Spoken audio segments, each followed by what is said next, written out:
Bang Adi, Pak Jokowi kan mengatakan ikuti saja proses hukumnya hingga di pengadilan. Nah, apakah bisa menjamin bahwa Pak Jokowi ini akan hadir di persidangan nanti? Vera, berulang kali Pak Jokowi mengatakan ya di kediaman beliau, ditanya oleh wartawan, juga kami berdiskusi juga, itu 100% akan hadir. Dan itu juga dikatakan oleh penasihat hukum beliau yang nanti akan mendampingi juga. Yang jelas nanti kan jaksa penuntut umum di sana, di dalam sana. Itu 100% mengatakan akan hadir. Dan itu memang wajib hadir untuk itu gitu loh. Dan itu adalah momen yang penting buat beliau juga untuk bisa menjelaskan. Ya, karena dia akan membawa ijazah dari SD, SMP, sampai SMA, sampai S1. Ijazahnya bukannya dipegang penyidik? SMA dan S1 beliau. Tapi SD, SMP kan di beliau. Kan selama ini kan selalu juga masalah ijazah SMA, ijazah SMP pun juga banyak yang juga mempertanyakan itu. Tapi itu akan nanti kan terbuka semua. Itulah yang dinamakan yang sebenarnya kalau untuk kita berbicara tentang ijazah itu. Bukan yang di CLS. Karena CLS itu adalah untuk institusi antar institusi. Bukan seorang pribadi di dalam sana. Ya kan? Nah, ini kan selalu akan digeret itu dari Solo ya. Kemudian ada di Jakarta dan sebagainya. Jadi segala cara akan dilakukan oleh mereka. Ini kemauan dari Pak Jokowi sendiri? Ya. Kemauan dari Pak Jokowi untuk bisa apa? Biar nantinya semuanya itu adalah ingkrah van gewisde.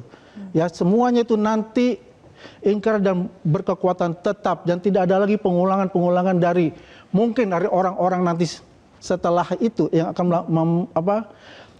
memperlakukan hal yang sama. Ya, kita lihat kemarin kan si Bambang Tri ya, kemudian ada lagi dari Roy, mungkin ada orang-orang lain yang melakukan itu. Makanya kita berharap bahwasanya nanti keputusan itu adalah ingkrah van gewisde itu. Saya ke Bang Sangaji, kubu Anda menyatakan siap menghadapi perang terbuka dengan Pak Jokowi. Jadi perang terbuka ini di persidangan begitu. Ya, bukti apa yang Anda akan bawa? Gini, tentu perang terbuka adalah dalam konteks pembuktian hukum material ya. Jadi pernyataan rekan saya itu sebetulnya adalah dalam rangka kita menghadapi proses penegakan hukum, yang penegakan hukum itu tentu tidak bisa lagi hanya kita bernarasi seperti yang disampaikan oleh pendukung-pendukung Pak Jokowi di luar maupun juga siapapun. Semua akan fokus kepada ijazah, dan bukan hanya ijazah. Ijazah itu kan adalah produk ujung dari suatu produk akademik ya. Nah, Pak Jokowi memang harus hadir dan kami apresiasi kalau sudah ada pernyataan dari tim kuasa hukumnya bahwa beliau akan hadir dan memang harus hadir karena tentu yang akan diperiksa adalah Pak Jokowi sebagai pelapor dalam perkara pidana ini. Dan ketika ini kita bicara dalam konteks hukum pidana, kita tidak bicara dalam konteks sosiologis atau juga dalam konteks politik ataupun juga konteks di luar hukum. Begitu perkara ini kick off nanti dimulai dengan pembacaan surat dakwaan oleh jaksa penuntut umum, maka di situ beban pembuktian ada di tangan Pak Jokowi. Melalui siapa? Bukan melalui Pak Jokowi, melalui jaksa penuntut umum. Beban pembuktiannya apa? Beban untuk membuktikan sebaliknya bahwa ijazah Pak Jokowi adalah ijazah asli. Dari mana cara membuktikannya? Ya tentu akan banyak hal yang kita buktikan. Ya. Apakah secara saintifik? Banyak hal ya, bukan hanya secara saintifik. Saya tidak bisa memberikan satu analisa material terhadap perkara ini karena perkara ini kami belum mulai. Contoh saya sederhana saja, kami punya banyak sekali juga bukti-bukti gitu ya yang kami kolek dari Komisi Informasi Pusat, kami dapatkan dari KPU, kami dapatkan juga dari UGM ya, karena itu adalah perintah dari Komisi Informasi Pusat pada saat lembaga-lembaga tersebut digugat melalui Komisi Informasi Pusat dalam sengketa informasi publik. Nah, dalam konteks pembuktian terhadap ijazah ini, mohon maaf saya harus katakan ini kepada publik, kita tidak hanya akan membuktikan ijazah ini asli atau palsu berdasarkan emboss, berdasarkan watermark, berdasarkan juga pengakuan UGM, berdasarkan juga hanya sandarannya pada laboratorium forensik. Teknik pembuktian pidana itu mengenal banyak sekali teknik yang akan dilakukan oleh tim kuasa hukum. Ya, kita akan mengurai proses perjalanan Pak Jokowi mulai terdaftar sebagai mahasiswa. Makanya untuk membuktikan proses perkuliahan Pak Jokowi, ya Pak Jokowi sendiri yang harus menjelaskan itu dalam persidangan, ya kan? Dan pada saat Pak Jokowi hadir sebagai saksi pelapor dan saksi korban, kan hanya beliau yang duduk di kursi, ya di ruang di ruang sidang. Di situ ada jaksa penuntut umum, ada terdakwa di tim kuasa hukum, ada 3 anggota majelis hakim, kemudian ditonton oleh ratusan juta rakyat Indonesia. Ya silakan Pak Jokowi menjelaskan proses akademiknya. Ijazah itu adalah ujung dari suatu proses akademik yang panjang. Tetapi yang penting akan dilihat adalah persesuaian semua bukti-bukti. Di dalam hukum itu kita kenal namanya persesuaian alat bukti. Silakan UGM mau katakan ini adalah asli, Silakan laboratorium forensik mau mengatakan identik, tetapi kan bukan hanya sandaran hukumnya kepada mereka. Kita juga akan melihat sejauh mana konsistensi dan kebenaran keterangan dari Pak Jokowi itu sendiri. Karena tentu yang akan dibuktikan pertama kali dalam perkara ijazah seorang mantan presiden adalah orang yang kuliah. Karena dia yang jadi mahasiswa. Akan ada saksi kunci. Bukan saksi kunci. Saksi kuncinya adalah ya Pak Jokowi sendiri. Pak Jokowi akan menjelaskan bagaimana proses perkuliahannya. Dan di situ, di dalam teknik pembuktian hukum pidana, teknik pembuktian pidana, ya akan banyak sekali muncul pertanyaan-pertanyaan yang mungkin barangkali Pak Jokowi juga tidak akan pernah membayangkan akan seperti apa. Apalagi Pak Jokowi adalah orang pertama kali masuk di dalam suatu proses pembuktian hukum pidana material.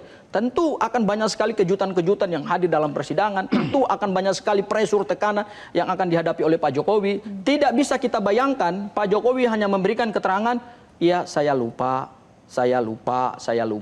Kalau ada pertanyaan-pertanyaan strategis yang kemudian menjebak, yang tidak pernah dibayangkan sebelumnya oleh Pak Jokowi, kan jawabannya tidak bisa, iya saya lupa. Saya tidak bisa membuka apa materi daripada persidangan nanti, karena itu tentu kita menunggu persidangan ketika penyerahan tersangka dan barang bukti sudah diserahkan kepada jaksa penuntut umum dan kick off dimulai dengan surat dakwaan. Nanti kita lihat surat dakwaannya. Jadi Pak Jokowi akan terbebani tidak? Tadi yakin sekali bahwa punya banyak sekali bukti katanya. Ya, biasalah, kalau penasihat hukum kan all out untuk membela kliennya untuk itu. Apapun akan dilakukan untuk itu.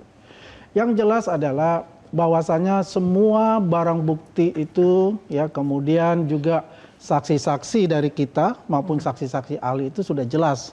Saya nggak tahu apakah mereka mempunyai saksi untuk itu ya. Kemudian juga barang buktinya kan kita jelas. Selama ini kan kita tidak tahu barang bukti apa yang mereka punya. Karena selama ini yang dibawa Roy Suryo itu adalah hanya sepotong ijazah dan juga thumbnail-thumbnail di publik. Baik di media mainstream maupun di podcast-podcast seperti itu. Pak Jokowi ini mantan presiden ya. Presiden ke-7. Beliau ini sudah ditempa yang namanya ya.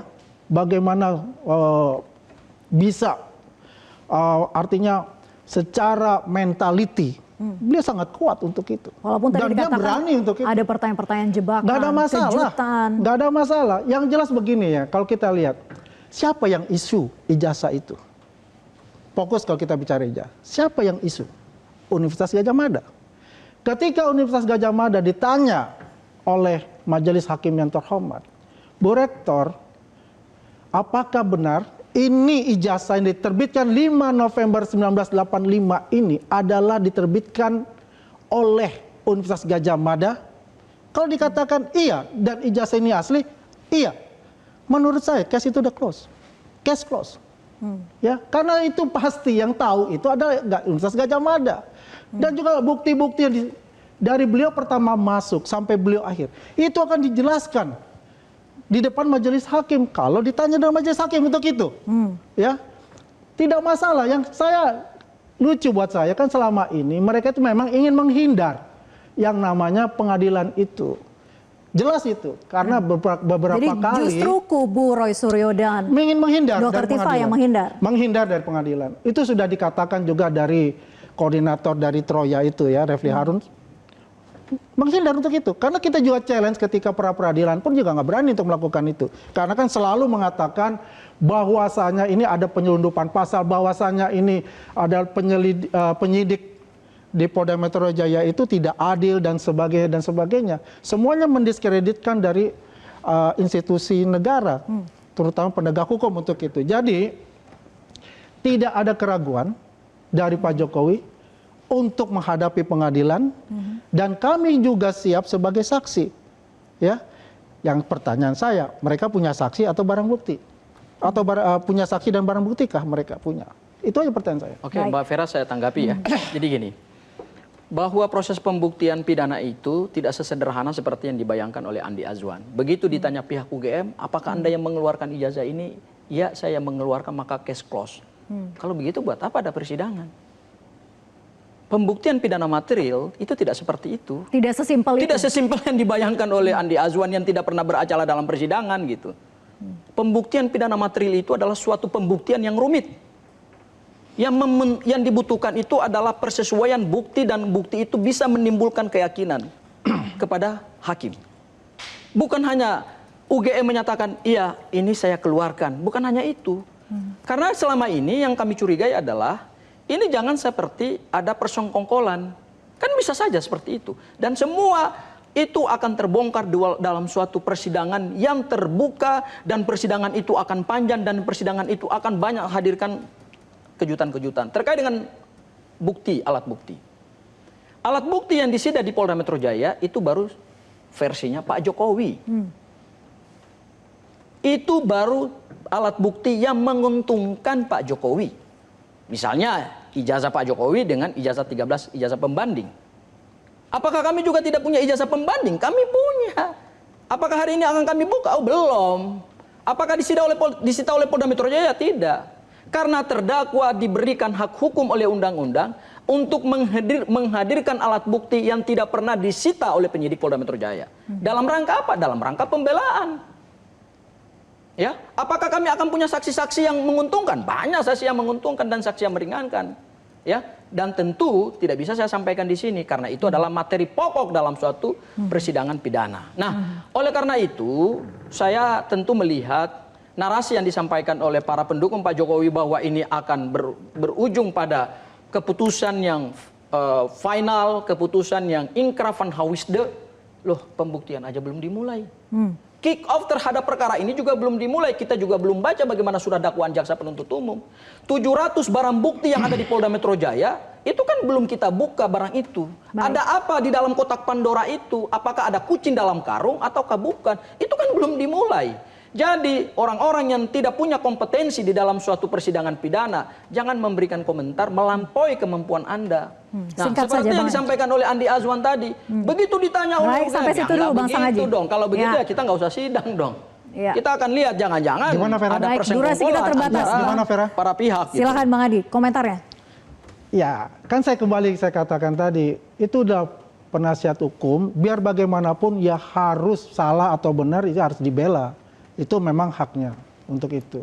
Bagaimana ini juga proses penegakan hukum dan ini pembuktian pidana jadi material yang jelas, tidak seperti yang Anda sampaikan. Kalau Anda mau sampaikan begitu, Anda jaksa aja.